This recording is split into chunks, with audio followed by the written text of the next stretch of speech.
santai.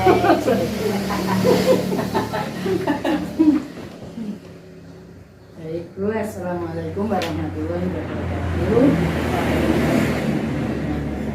Bu Iin, Kepala SD Negeri 1 Kupang. Perkenankan, saya akan menanyakan beberapa pertanyaan berkaitan penggunaan komitmen dan juga kapasitas kepala sekolah. Untuk yang pertama, selama Ibu menjadi kepala sekolah di SD Negeri 1 Kupang ini, adakah kendala yang dihadapi Bu Iin? Ada Bu, ada banyak hal sebenarnya, tapi untuk yang akhir-akhir ini yang saya rasakan itu setelah saya kehilangan satu tenaga, yaitu yang pada mulanya itu tugasnya sebagai tenaga perpus. Ya, tenaga perpus. Tapi saya fungsikan sebagai tenaga administrasi di sekolah. Nah, untuk saat ini beliau sudah keluar meninggalkan SD Kupang, Mas Mahmud ya, Mas Mahmud, sehingga saya ada ketimbangan. Jadi walaupun sih ya, kita berusaha untuk bisa memenuhi apa semua yang menjadi tugas ataupun kewajiban kami di dunia SD Kupang. Berarti dari sisi ketenagaan. Dari sisi ketenagaan. Kalau dari sisi yang lain, kalau dari sisi yang lain kayaknya semuanya sih bisa berjalan meskipun tidak ada bagian-bagian tertentu yang sangat maksimal. Itu berarti berjalan dibagi kekurangan jadi kenapa itu menjadikan kelemahan saya untuk saat ini. Nek menurut jenengan faktor yang menyebabkan kelemahan terjadi itu apa sih? Faktor yang menyebabkan kelemahan itu tadi Bu, itu sehingga dengan seperti yang tadi saya sampaikan, itu menjadikan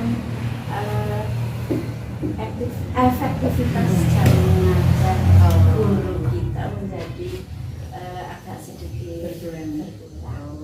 Itu menjadi kelemahan saya saat ini di SD1.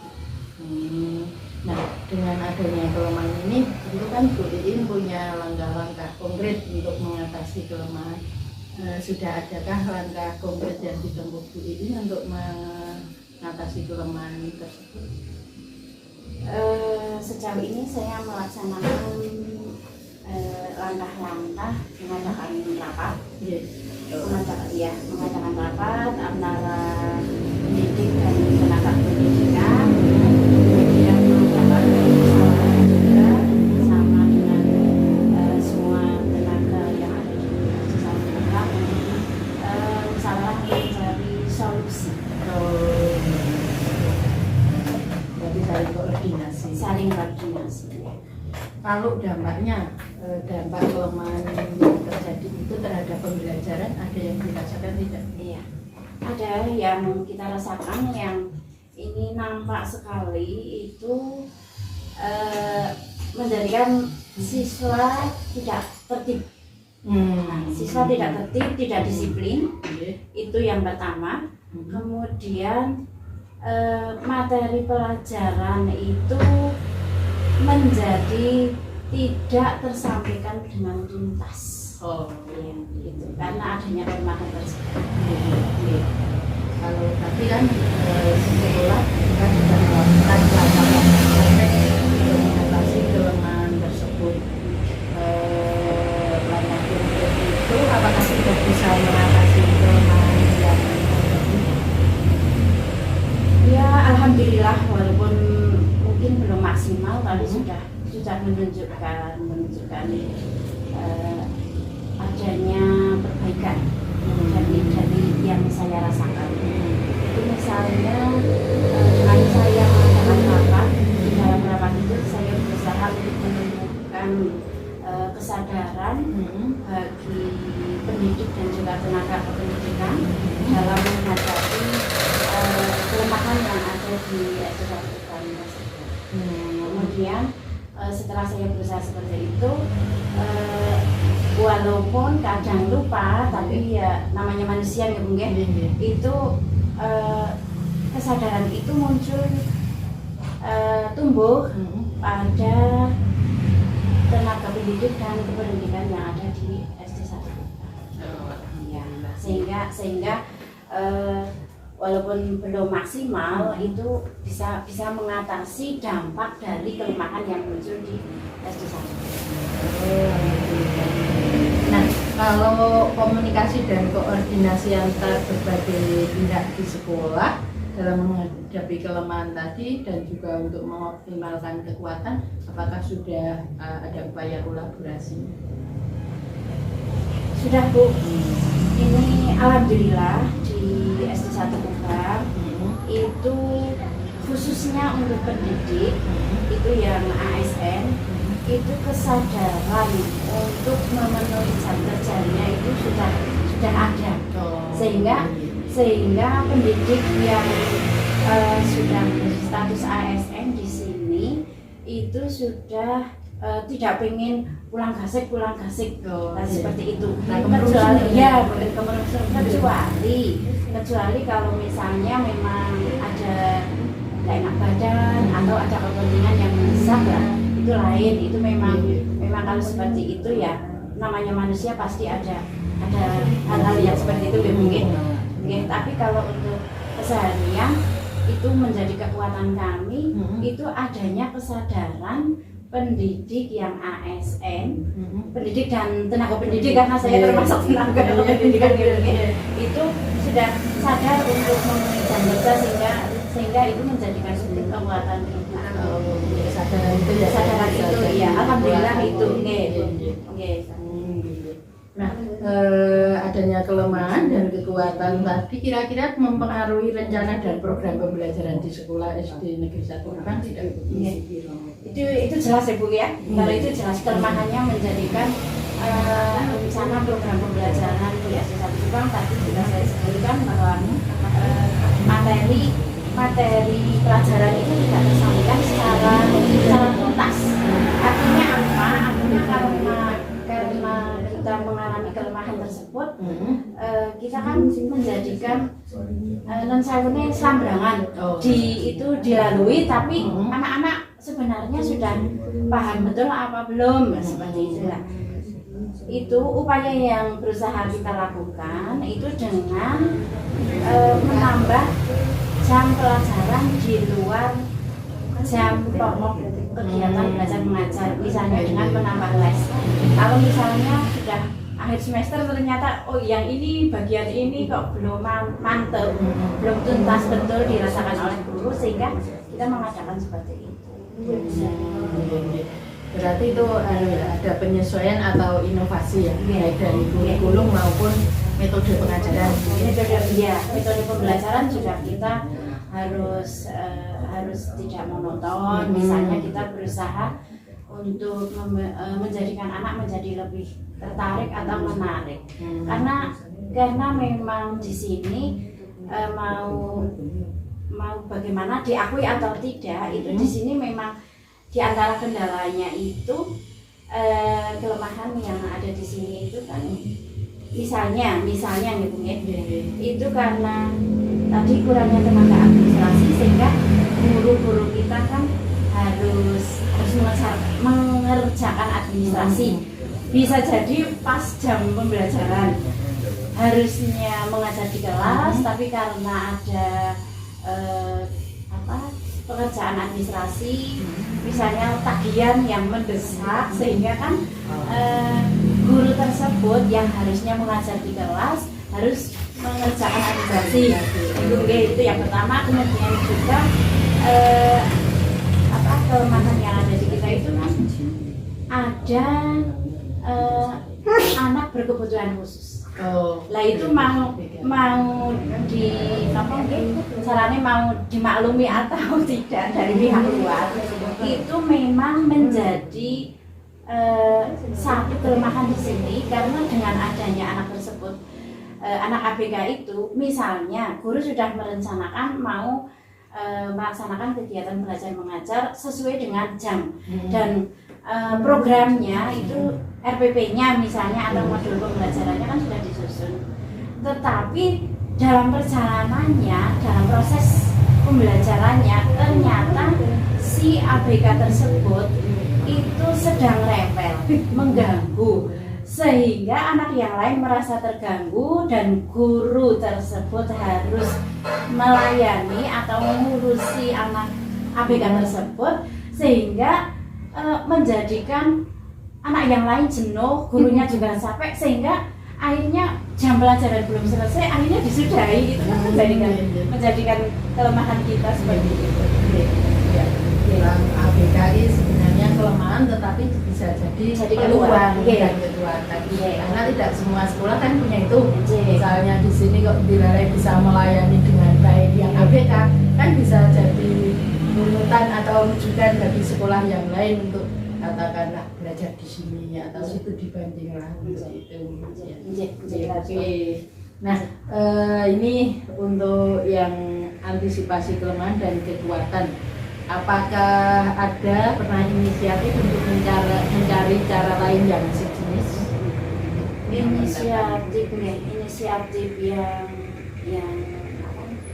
cara kita itu tadi saya menyampaikan karena di sini punya anak berkebutuhan khusus, itu kita semampu kita itu memberikan arahan atau memberikan bimbingan kepada ABK tersebut agar ketika kegiatan belajar mengajar berlangsung diusahakan tidak berbuat ulah yang nantinya bisa mengganggu ketertiban kelas atau kenyamanan kelas. Itu yang pertama pada ABK-nya. Kemudian untuk kepada siswa lain pada umumnya yang normal itu kita beri kita beri peringatan atau arahan itu dengan begini Bu, dan sewunya gitu. Anak-anak kalian itu kan tahu si A si B seperti itu. Nah, tolong kalian jangan ikut seperti mereka. Atau kalau mereka itu melakukan tindakan-tindakan yang misalnya bisa mengganggu yang lain, itu tolong kalian abaikan. Tapi dalam arti di sini kita tidak mengabaikannya ABK, tapi anak yang normal untuk mengabaikan apa yang mereka lakukan supaya mereka tidak terpengaruh. Maksud dari sini seperti itu. Itu tindakan kita yang pertama. Kemudian yang kedua, kita memberikan pengertian kepada wali murid, baik itu yang paling kecil ABK maupun yang normal pada itu tindakan yang selain tadi saya sampaikan. Nah, kalau langkah-langkah khusus untuk memaksimalkan kekuatan yang ada sudah ada belum? Langkah khusus ya kita tadi di awal saya sampaikan untuk rapat untuk membagikan kesadaran. Nah itu saya sebagai orang yang memperjuangkan di sini selalu berusaha untuk selalu mengingatkan bahwa kita itu punya anak didik yang bermacam-macam, artinya yang inklusi, ada yang normal, ada yang inklusi, begitu, sehingga kita sebagai pendidik harus bisa memperlakukan mereka dengan selayaknya, dan kita harus menyadari betul bahwa karena kita memiliki yang seperti itu, anak-anak yang normal dan juga anak inklusi, sehingga kita harus mengusahakan semaksimal mungkin untuk melayani mereka yang berbeda kebutuhan seperti itu. Kalau partisipasi dan keterlibatan anggota staf sekolah dalam merencanakan tindakan antisipasi ini ada tidak? Ada Bu. Ini alhamdulillah untuk di sini kan ada tenaga kependidikan, selain kepala sekolah ada penjaga. Nah itu saya manfaatkan penjaga itu biasanya itu kalau misalnya ada apa yang formal gitu, itu misalnya upacara anak-anak yang berkebutuhan khusus itu saya serahkan atau saya berikan tugas ke tenaga pendidikan itu penjaga itu untuk mendampingi anak yang berkebutuhan khusus tersebut, atau kalau memang kondisinya kan mood-moodan ya Bu. Kalau misalnya sedang bagus ya didampingi. Kalau misalnya anak tersebut sedang moodnya nggak bagus, itu saya sarankan untuk tidak mengikuti upacara, terus didampingi. Itu tenaga pendidikan. Saya serahkan itu waktu upacara. Nah, kalau misalnya kadang-kadang pas pembelajaran, baik pembelajaran di kelas maupun di luar kelas atau olahraga, itu kadang rewel itu anak yang seperti itu. Nanti guru kelas maupun guru mata pelajaran olahraga misalnya atau agama mengalami keributan, kesulitan untuk menenangkan anak tersebut, saya minta bantuan ke penjaga tersebut untuk ngopeni si abdi tersebut. Terus kita saling kerjasama antara pendidik dan tenaga pendidik. Untuk yang terakhir ini Bu, apakah panjenengan merencanakan pemantauan atau evaluasi berkala untuk melacak efektivitas strategi antisipasi lingkungan dan mengoptimalkan kekuatan? Untuk melacak efektivitas strategi antisipasi dan hubungannya dengan kelemahan dan optimalisasi kekuatan, itu saya melakukan pemantauannya ya saya hampir setiap ada kesempatan saya melakukan pemantauan, tidak berkala setiap 1 minggu sekali atau 1 bulan 2 kali atau berapa kali, nggak seperti itu, tapi dalam keseharian artinya begini, misalnya sedang berjalan baik, nggak ada masalah ya, oh alhamdulillah ini nggak ada itu ya, nggak ada anak yang oh ternyata laporan dari guru langsung melaporkan. Saya tanya ke guru, si A nggak masuk Bu, si A nggak masuk, oh pantesan pada nadem. Saya kadang bilang seperti itu. Berarti saya melakukan pemantauan setiap hari. Setiap ada kesempatan. Kita kan kadang dari pagi kadang ada Bu, pernah ada apa itu namanya, belum masuk itu ABK sudah berulang, atau itu anak yang namanya beraktif sudah mulai berulang, itu belum mulai pembelajaran, kadang sudah seperti itu. Dan tinggal aja di kantor, nanti ditemani saya dan penjaga atau itu biar guru kelasnya masuk ke kelas, seperti itu. Berarti selalu untuk pemantauan evaluasi itu memang dijadikan sekali. Oke, yang refleksi kesadaran sudah, yang kapasitas mau lanjut atau lain waktu? Ini belum sih, iya, lain waktu apa? Karena saya juga menyadari juga akhir bulan yang harus menyelesaikan yang baik. Oke, terima kasih sekali Bu In, semoga jaringan dan teman-teman bisa menjalankan semua rencana program dengan baik dan juga menghasilkan pembelajaran kualitas pendidikan yang baik juga. Terima kasih atas waktunya. Boleh ke atasnya buat sesuai dengan Pak.